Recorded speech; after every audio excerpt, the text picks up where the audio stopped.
$35 billion in spending, which is 10% below the fiscal year 2023 level, and it includes $9.4 billion in rescissions from the Inflation Reduction Act. This brings the subcommittee's discretionary allocation to $25.4 billion, which is $13.4 billion or 35% below the fiscal year 2023 level. I think that's just in reverse, isn't it? Anyway, we're going to have a 10% reduction in spending. Without the rescissions, it would be 35% below. I'll be real honest with you.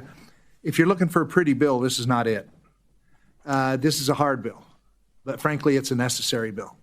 Cutting funding is never easy and can often be an ugly process, but with the nation's debt in excess of $32 trillion and inflation at an unacceptable level, we have to do our jobs to rein in unnecessary federal spending. We must make tough decisions to rein in discretionary spending, and this bill does that. Within the allocation provided, the bill fully funds payment in lieu of taxes for fiscal year 2024, estimated at $515 million. The bill fulfills our commitments to tribes by funding the Bureau of Indian Affairs, the Bureau of Indian Education, Indian Health Service accounts at fiscal year 2023 levels or above. In addition, the bill provides a fiscal year 2025 advance for the Indian Health Service, which was started last year by Chairwoman Pingree. For the wildfire accounts, the last Congress funded fire suppression activities as an emergency. We cannot continue this fiscal budgetary gimmick. So the bill includes $1.6 billion in discretionary increases to fund wildfire activities more appropriately. The bill also includes $2.65 billion cap adjustment for wildfire suppression as authorized. In order to fund these increases while adhering to our committee's approved allocation, the bill reduces funding for nearly every other appropriation in the bill. Agencies such as the Bureau of Land Management, and this is hard for me because, you know, a lot of people look at this as a Western bill because of all the public lands happen to be in the West and stuff. But agencies like the Bureau of Land Management, U.S. Fish and Wildlife Service, the Interior Office of the Secretary, the Smithsonian, and the Council of Environmental Quality all receive double-digit percentage reductions. The EPA is reduced by $4 billion, or 39% below the fiscal year 2023 level. These reductions are necessary to right-size these agencies and take into account the excessive level of funding that these agencies received outside of the regular appropriations process during the previous year. The bill also includes community funding projects for clean and drinking water projects within the EPA. We did our best to fund the projects requested, but would note that the total funding requested greatly exceeded the fundings available for projects.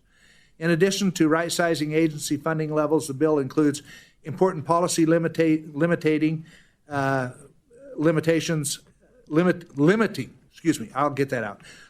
activities of the administration and promoting domestic energy production, including halting job-killing regulations at the EPA, such as repealing the recent Waters of the United States regulations and rules that target reliable energy sources and domestic manufacturing at a time when we should be doing everything we can to lessen our dependency on foreign entities. Limiting abuse of the Endangered Species Act regarding species such as sage grouse, the gray wolf, bison, and lesser prairie chicken. Expanding access to critical minerals and requiring oil and gas lease sales. I also included language prohibiting funds for certain Hispanic programs at the Smithsonian Institution because of Republican Hispanic members have expressed serious concerns that these Smithsonian exhibits depicted Hispanic Americans as victims and promote socialism. I hope that the Smithsonian works with my Hispanic Republican colleagues to address their concerns, making this language unnecessary in the final bill. So far, they have not done that. While I know that ranking member Pingree does not support all of the funding recommendations or policies included in this bill, I would be shocked if you did. We could switch places. I appreciate her input into the bill and her cooperative approach to working with me, and I look forward to our continued collaboration and working with all members of this subcommittee as the appropriation process continues. And let me also thank the staff on both sides of the aisle, both the majority and minority staff that have done a great job. We've given them an impossible task of trying to eliminate a budget, I guess you'd call it. Now I'd like to recognize Ranking Member Pingree for her opening remarks. Thank you very much, Chair Simpson. I enjoyed working with you this year, and I hope we find some compromise as we move forward, but I do appreciate the hard work and your devotion and your staff as well. Climate change has reached a crisis point, and experts and the majority of Americans agree that we must take bold action to avoid a major irreversible catastrophe.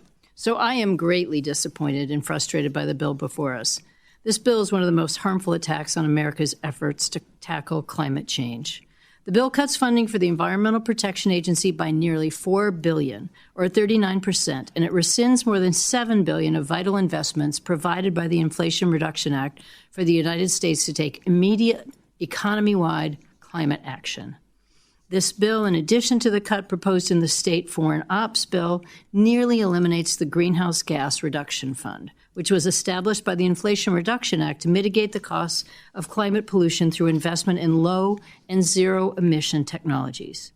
According to a recent McKinsey analysis, the Greenhouse Gas Fund will reduce 850 metric megatons of greenhouse gas emissions over a decade.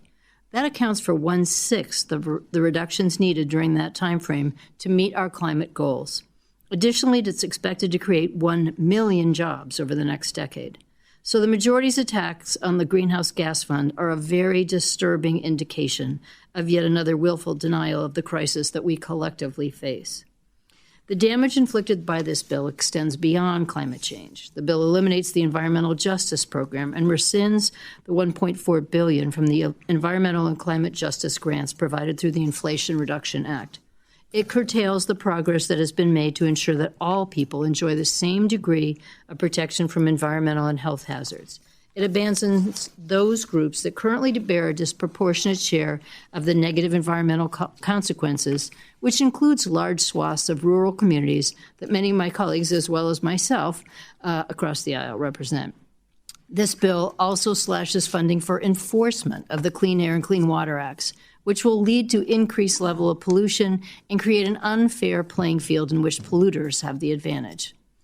The cuts in this bill are so severe that even agencies that usually enjoy bipartisan support are targeted for damaging reductions.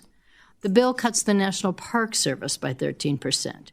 This cut means park rangers will lose their jobs. Further, it severely hampers the service's ability to protect and preserve the natural and cultural resources in our national parks and jeopardizes the visitor experience. The bill also significantly reduces funding for the arts and humanities agencies.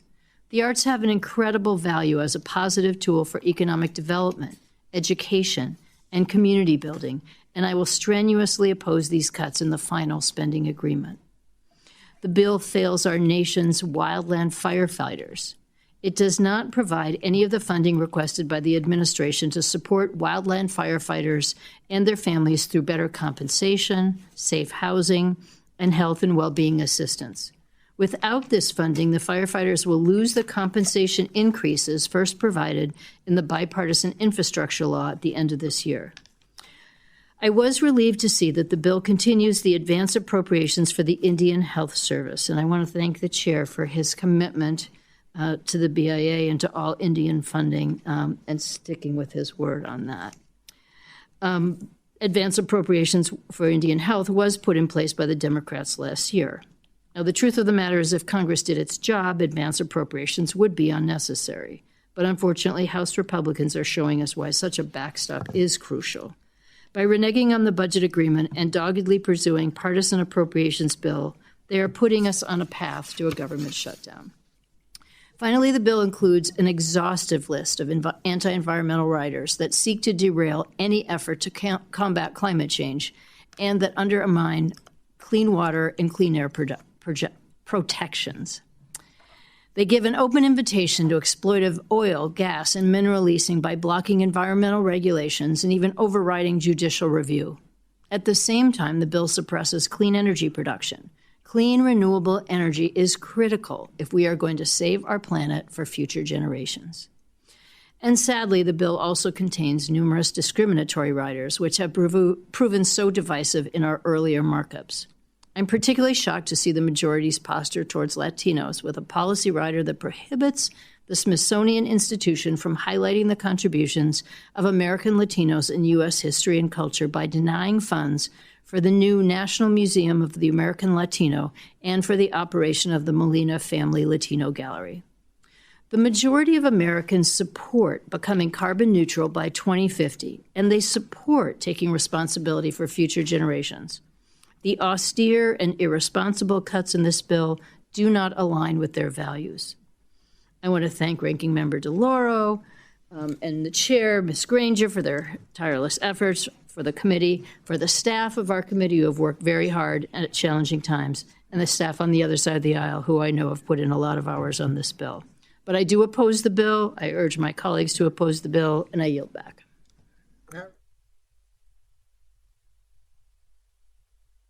Thanks so much, Mr. Chairman, and Ranking Member Pingree for the work on the subcommittee, and also say thank you to the staff on both the majority side and the minority side. And on the minority staff, I just would like to cite Rita Culp, Jocelyn Hun, and Faruqa Faso, and thank you very, very much for the great work that staff does in helping to get these bills up and ready, and hopefully to be able to get them across the finish line.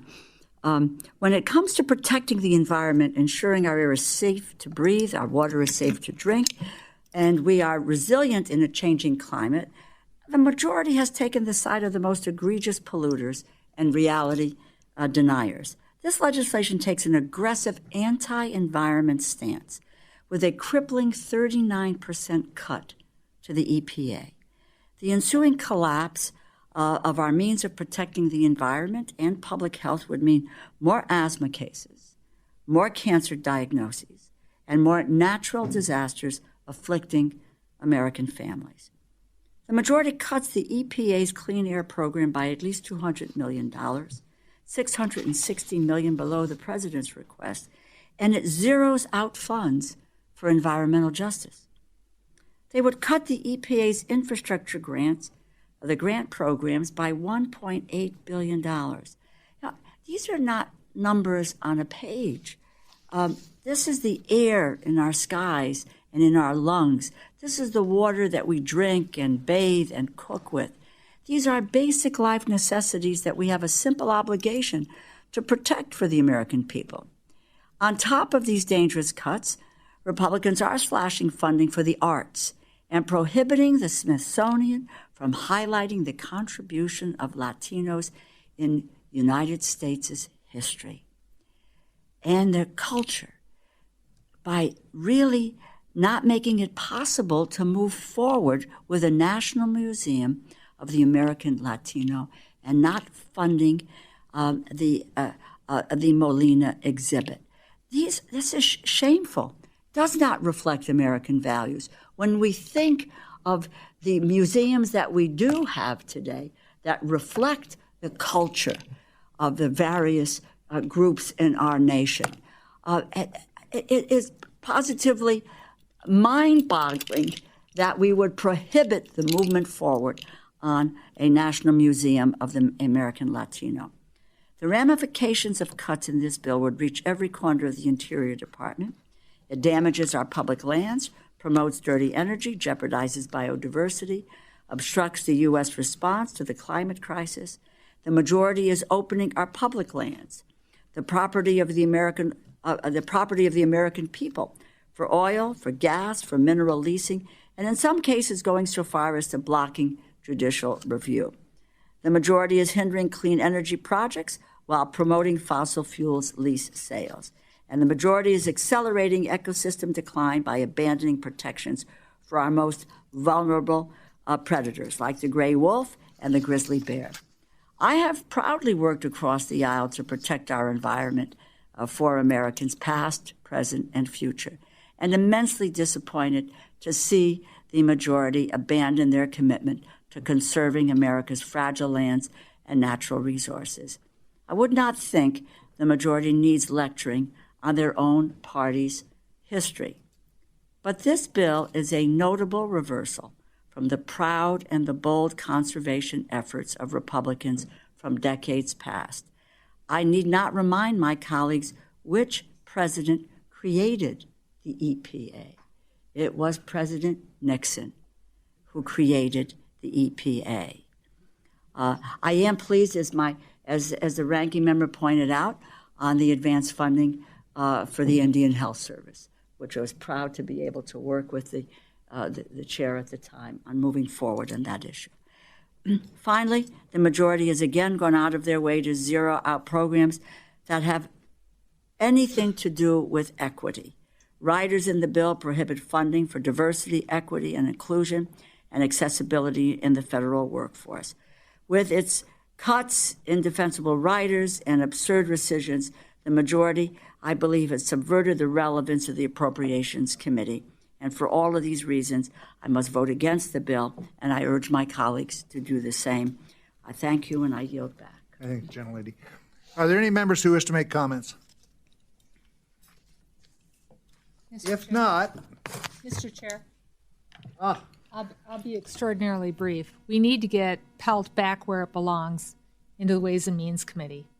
The fact that when it transferred over here, they didn't transfer any money with it, and we've dealt with it on both sides of the aisle. If we did that, I don't think you would be hopefully not seeing the cuts that you have. And there's two things I'm going to do some more research on that particularly concern me about the EPA, and that is the pesticide warning label on that. So I'm going to be asking our staff to get me some more information on that. And I also hope, as you heard me talk before, that the EPA emergency response line has not been cut, because that's something our communities call. They respond, and there's no one else to answer the call when that happens. So I'm going to do some more research on that. But as Chair Pingree pointed out, as well as former chair, we're all former chairs up here, thank you for the advanced appropriations work. That means a lot to Indian country, and they celebrate the fact that we did that nonpartisanly. Thank you. Thank you. Any other comments? If not, I understand we have that there are no members have amendments today, and I turn to Mr. Amadei for a motion. Mr. Chair, I move that the Department of the Interior, Environment, and Related Agencies Appropriations Bill be favorably reported to the full Committee on Appropriations. Those in favor say aye. Aye. Those opposed, no. No. Opinion of the chair, the ayes have it. Motion is agreed to. I ask unanimous consent that staff be permitted to make technical and conforming changes to the bill and report. With that objection, so ordered. Subcommittee now stands adjourned, and I thank you all for your time.